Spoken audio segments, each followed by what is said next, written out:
जाएगा because this chapter is very very easy, right. तो सबसे पहले let's move towards the introduction of probability. सबसे पहले प्रोबेबिलिटी होती क्या है?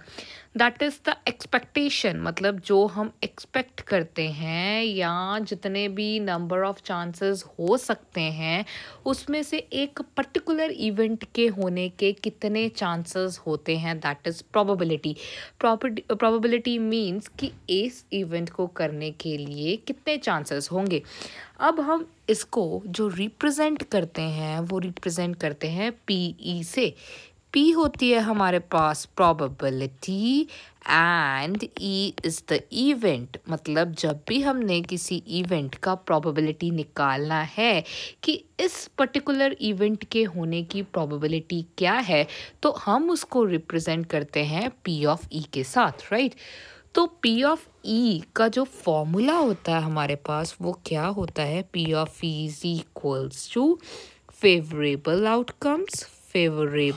Outcomes divided by total number of outcomes. ठीक है, total number of outcomes, right. So ये हमारा फॉर्मूला आता है किसी की इवेंट की प्रोबेबिलिटी निकालने के लिए। दैट इज़ फेवरेबल मीन्स जिस प्रोबेबिलिटी को हम निकालना चाहते हैं that will be in the numerator, and उस प्रोबेबिलिटी के टोटल जितने भी सैम्पल स्पेस या जितने भी आउटकम्स हो सकते हैं उसको हम रखते हैं डिनोमिनेटर में, राइट।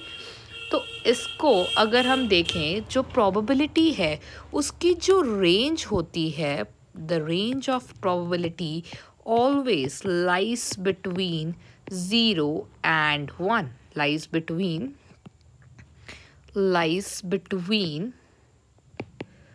0 and 1, right।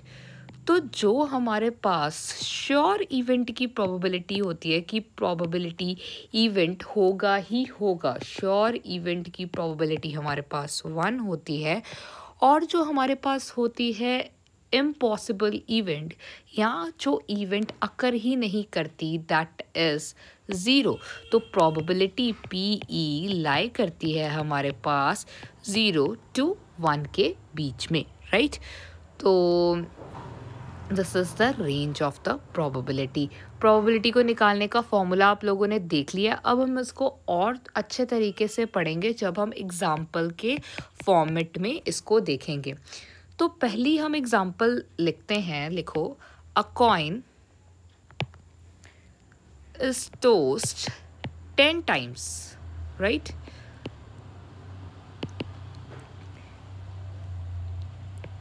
हेड आने की जो प्रोबेबिलिटी है दैट इज़ 3 और टेल आने की प्रोबेबिलिटी जो है वो 7 है। कहता हमने कॉइन को 10 बार क्या करा, टॉस करा, उसमें से 3 बार हमारे पास क्या आए, हेड, और टेल आई 7 टाइम्स। तो अब हमारे पास what is the probability of head, total outcomes. अब हम लिखेंगे फॉर्मूला, हमारे पास पता है कि प्रोबेबिलिटी ऑफ किसकी निकालनी है, आपने हेड की निकालनी है। Probability of head P of H किसके इक्वल होगा, फेवरेबल आउटकम्स। फेवरेबल मीन्स कितनी दफ़ा हेड आ रहा है हमारे पास, दैट इज़ 3, राइट। तो ये मैं यहाँ पर लिखूँगी 3 बाद में, और यहाँ पर टोटल नंबर ऑफ आउटकम्स आप लोगों को पता ही है कि जितनी बार हमने उस एक्सपेरिमेंट को परफॉर्म करा है, कितनी बार करा है, 10 बार करा है। तो that is the total number, that is 3/10 is the probability of the head, right. तो similarly now if we want to calculate the probability of tail, what we are going to do, probability of tail, we are going to apply the same formula, that is favorable outcome over total number of outcomes, right। total number of outcomes, तो favorable outcomes tail के कितने थे हमारे पास, 7, कितने थे 7, और total कितने थे हमारे पास 10, दैट इज़ 3/10। अब एक बार और आपको मैं बताऊं, ये हमारे पास जो प्रोबेबिलिटी की रेंज है वो 0 और 1 के बीच में लाई करती है। तो एक फॉर्मूला अब हम और याद रखेंगे, वैसे तो ये आपको यूज़ नहीं होगा बट इन जर्नल इंट्रोडक्शन के लिए, जो प्रोबेबिलिटी होने की, that is probability of a event को तो हम P ऑफ E से डिनोट करते हैं, ठीक है। हैपनिंग इवेंट की इसके साथ, नॉट हैपनिंग की E की बार के साथ, नॉट हैपनिंग। तो प्रोबेबिलिटी ऑफ हैपनिंग और प्रोबेबिलिटी ऑफ नॉट हैपनिंग हमेशा 1 के इक्वल होता है, इसका सम हमेशा याद रखना। जो प्रोबेबिलिटी होने की पॉसिबिलिटी है और जो प्रोबेबिलिटी नहीं होने की, दोनों का समेशन हमारे पास हमेशा 1 के इक्वल रहता है, राइट। तो अगर आपके पास उन्होंने कहा कि क्रिकेट टीम है कोई भी, उसमें से जो 20 बॉल्स थी उसमें से 6 टाइम्स उसने क्या करे हैं, 6 लगाए हैं, या 6 टाइम्स उसने 4 लगाए हैं, तो 4 ना आने की प्रोबेबिलिटी क्या होगी, हम 1 में से जितनी दफ़ा 4 आया उसको क्या कर देंगे, सबट्रैक्ट कर देंगे, अंडरस्टैंड। तो अब हम इसकी कुछ एग्जांपल्स भी करेंगे आफ्टरवर्ड्स। नेक्स्ट अब हम चलते हैं, एक और एग्जांपल लेते हैं, example number 2। So our example number 2 is, in exam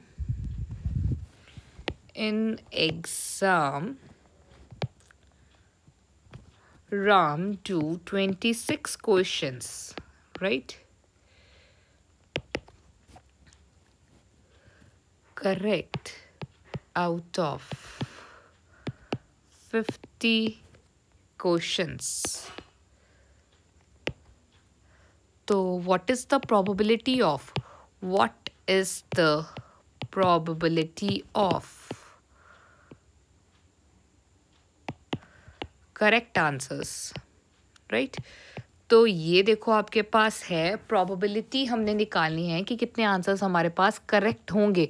तो देखो हमारे पास क्वेश्चन में दे रखा है कि राम के 26 क्वेश्चंस करेक्ट थे 50 में से। तो हमारे फेवरेबल आउटकम्स कौन से बन रहे हैं, 26, और टोटल नंबर ऑफ क्वेश्चंस थे कितने, दैट वाज 50। तो हमारे टोटल नंबर ऑफ आउटकम्स क्या होंगे, 50। That is P of event is equals to favourable outcome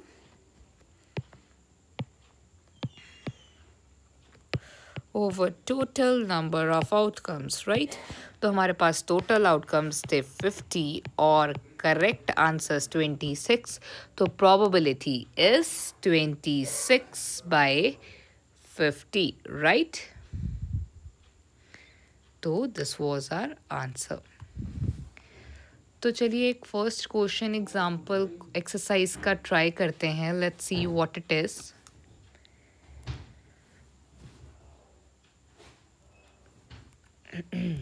Question number first.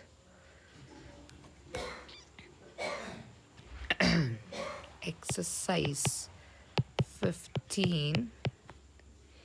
Question number 1.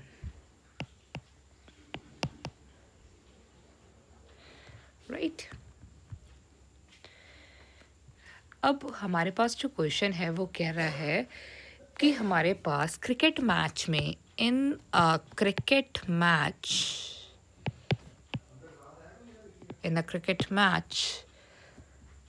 a batsman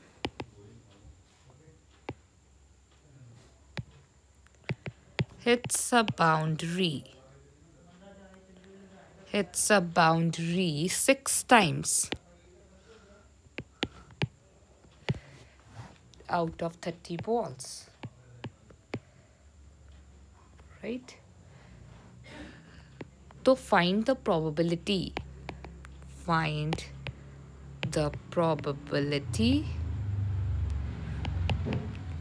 that he does not hit the ball. देखो अब हमारे पास question में दे क्या रखा है, हमारे पास उन्होंने क्वेश्चन में दे रखा है इन अ क्रिकेट मैच जो बैट्समैन है वो 6 टाइम बाउंड्री को हिट करता है। 30 बॉल्स उसने टोटल खेली है, तो 30 तो हमारा हो गया टोटल आउटकम्स।